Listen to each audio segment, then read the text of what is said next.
որակ ուզեի անդրադառնալ, օրինակ արտաքին գործերի նախարարությունը ցանկացած պետական կառուցվածքում շատ առանցքային եւ տիտղոսավոր նախարարությունների թվին է դասում պաշտպանության եւ, ասենք, արտաքին գործերի, որ նույնիսկ նախագահական երկրներում կամ վարչապետական վերապահված է, ասենք, հենց դրանով իսկ առանձնացված է կարևորությունը արտաքին գործերի նախարարության եւ դրան հիմա կցել առևտուր թեկուզ միջազգային կարծես թե գործառույթների մասով գործառույթներ են ավելանում, բայց անվանման մեջ մի քիչ շատ տարօրինակորեն մեր արտաքին գործերը կարծես թե կապվում են ինչ-որ ասոցիատիվ առևտրի հետ։ Ես օրինակ ինձ համար անկեղծ ասած անընկալելի է, ինչու արտաքին գործերի եւ առևտրի միթե առևտուրն ու արտաքին գործերը այդքան իրար հետ համահունչ են, իհարկե գործառույթային մասով դուք ճիշտ եք գուցե, բայց անվանման մեջ ես գտնում եմ, որ մի քիչ ոչ ամփոփեք, պարոն Աստանյան։ Ամփոփեցի։ Շնորհակալություն հարցի համար։ Իրականում ես իմ խոսքում նշեցի, որ այս փոփոխությունները ձևական բնույթ չեն կրում եւ արտացոլում են մեր քաղաքականությունը, մեր առաջնահերթությունները։ Ինչ նպատակ ենք հետապնդում մենք։ Մեր նպատակը երկրի տնտեսական զարգացումն է, որը դժվար է պատկերացնել առանց միջազգային առևտրի խթանման։ Եվ հետևաբար դիվանագիտական կորպուսի գործունեությունը պետք է միտված լինի նաև միջազգային առևտրի խթանմանը, որը կբերի մեր տնտեսության աճին, այսինքն միտքը տնտեսության զարգացումն է, դրա իրականացման եղանակը միջազգային առևտրի զարգացումը եւ ավելի լավ, քան արտաքին գործերի նախարարությունը դժվար եմ պատկերացնում, թե այս գործառույթը ով կարող է իրականացնել։ Ես մի բան էլ ասեմ, նախորդ ժամանակահատվածում մեր դիվանագիտական կորպուսը գործել է կոնֆլիկտի հաղթահարման տրամաբանության շրջանակներում, արձագանքեք խնդրեմ, եթե թույլ տաք։ Արձագանք։ Գրերեք նույն տրամաբանության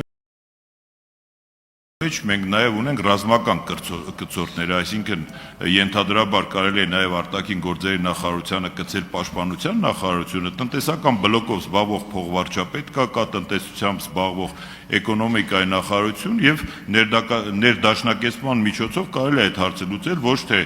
այդ կարգի տիտղոսային անվանում ունեցող նախարարության ավելացել առևտուր, ընդհանրապես սա էր ասելիքս։ Բովանդակային առումով, գործառույթային առումով ես որևէ ինչ-որ խնդիր չեմ տեսնում։ Զուտ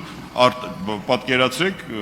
հնչողության թեկուզ առումով արտաքին գործերի եւ կակոյնի բույց առևտրի կներեք, էլի։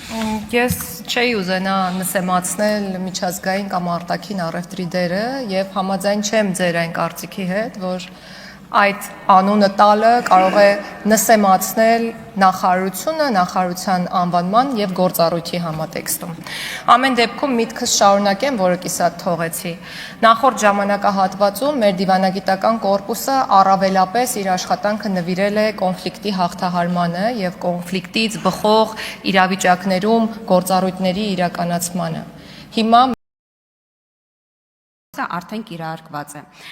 Պարոն Կարապետյան, դուք նաև այս նիստերի դալիճում չէիք, թե չէ հաստատ Տիկին Ղարամանյանին նաև SMS կգրեիք, որ Եվրամիության անդամակցությունը հացի հերթ չի,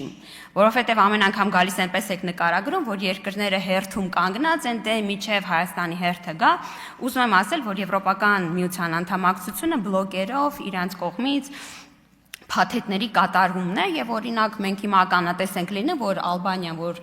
Սերբիայից կարար կասկածներ, որ հետ կընկնի, բայց իր կիրարկումը ապահովում է շատ ավելի արագ, քան Սերբիան։ Եվ չի բացառվում, որ ինչ-որ մի պահի Հայաստանը կարող է առաջ ընկնել, օրինակ, մեր տարածաշրջանային երկրներից Վրաստանից, որովհետև ասում եմ էլի, սա հացի հերթ չի, որ երկրներն սենց հերթով ուրեմն վաճառեն կամ համաձայնեն այս գործընթացի մաս դառնալը։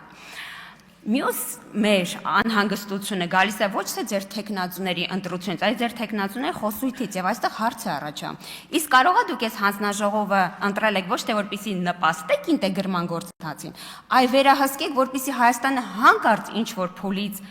ձեր կողմից ընդունելի փուլից առաջ չանցնի։ Օրինակ, եթե ես անկեղծորեն ասեմ, ես կարծում եմ, որ դուք ընտրել եք այս հանձնաժողովը, որպեսզի հետևեք գործընթացին եւ հանկարծ այնպես չստացվի, որ հայտի ներկայացման պահին Դուք ձեր այլ գործընկերներին դրա մասին ասած չլինեք, չփորձելով կանխարգելել այս գործընթացը։ Որովհետև ես ձեր տեխնացուների պատասխաններից հասկանում եմ, որ նույնիսկ հիբրիդային պատերազմ ասելու պարագայում դուք իրանց արագ ասում եք, որ մի ասեք հիբրիդային պատերազմ։ Էլ չասեմ, որ այս մարդիկ տեխնացուները ամենայն հարգանքով, նույնիսկ Ռուսաստան բառն են չեն կարողանում այս կոնտեքստում արտաբերել։ Չեն կարող ասել, այո, հիբրիդային սպառնալիքները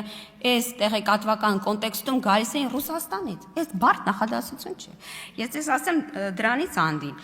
Օրինակ,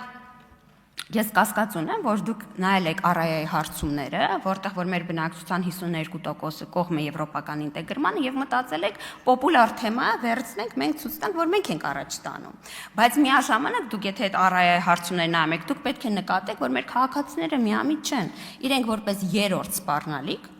Ադրբեջանից եւ Թուրքիայից հետո նշել են Ռուսաստանը։ Մեր քաղաքացիներ գնահատում են, որ Հայաստանի Հանրապետության անվտանգային սպառնալիքները Թուրքիայից եւ Ադրբեջանից անդին գալիս են Ռուսաստանից։ Եվ սա առաջին անգամն է, որ հարցումներում երբևէ արված Ռուսաստանը դիտարկվել է որպես անվտանգային սպառնալիք։ Հիմա ինձ հետաքրքիր է դուք որպես եվրոպական ինտեգրման գործընթացի ջահը վերցրած քաղաքական ուժ խորհրդարանում գալու եւ խոսելու եք մեր քաղաքացիների հետ անկեղծ այս սպառնալիքների մասին։ Ասում եմ դուք այս ամբիոնից չեք կարողանում ասել հիբրիդային սպառնալիքները գալիս էին Ռուսաստանից։ Ուկրաինան Եվրոմիության անդամակցության տեխնացու է եւ այս դրամաբանության մեջ դուք պետք է շատ նորմալ ընդունեք Զելենսկու այցը, որովհետեւ եթե դուք եվրոպական ինտեգրման հանձնաժողովն եք վերցրել, դուք չեք կարող այս դիրքորոշման առաջ գնալ։ Ուրեմն գալիս է իմ այն դիրքորոշումը, որ դուք ընտրել եք այս հանձնաժողովը, որպեսզի հանկարծ հայտ չներկայացվի եւ դուք ունենաք դրա նկատմամբ ամբողջ վերահսկողությունը։ Դուք որովհետեւ ասում եք մենք ընտրել ենք սա վերահսկողական գործառույթի համար եւ դուք ուզում եք հանկարծ որևէ բան առանց դեր տեղեկատվության տեղի չունենա։ Էսա հակառակ դեպքում ես չեմ կարող գտնել ինքս իմ ներսում բացատրություններ, ինչու ձեր երկու տեխնացուները ամենամինիմալ մտքերը չեն կարողանում այստեղ արտաբերել։ Դուք ունեք այդ բացատրությունը։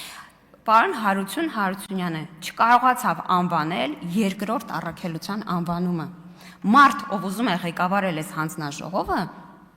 առնվազն բազային գիտելիք պետք է ունենա նրա համար, որպեսզի առաջ տանի այդ օրակարգը։ Այո, ասում եք դիվերսիֆիկացիա։ Դիվերսիֆիկացիան էլ եմ ասում, հնարավոր է ավելի խորացնել DCFTA ունենալով։ Ես երկու տեխնացուներին այս հարցը տվել եմ DCFTA-ի մասին։ Եվ թույլ տվեք ասել, որ քանի որ ձեր փոխկապակցվածությունը հարաբետականի հետ շատ ուժեղ է, սցենարը կրկնվելու ախր դուք ճպտում եք, բայց մենք 13 թվականը անցել ենք։ Սերժ Սարգսյանը չի ստորագրել ասոցիացիան համաձայնագիրը։ Սերժ Սարգսյանը ձեր պես գալիս եւ ասում էր, նույնիսկ չէր ասում 5 տարի Ժորժան, հա, Ջերմուկի շիշ է, Վահագն Արսենյան, հետո։ Ես դες հիմա բովանդակություն եմ ասում, դուք ինձ ինչ եք պատասխանում։ Սա ի ցույց է դնում ձեր անլուրջ վերաբերմունքը։ Ես անուններից չեմ վախում։ Ես Մեսրոպ Մանուկյանի հետ պատրաստվում եմ գնալ դատախազություն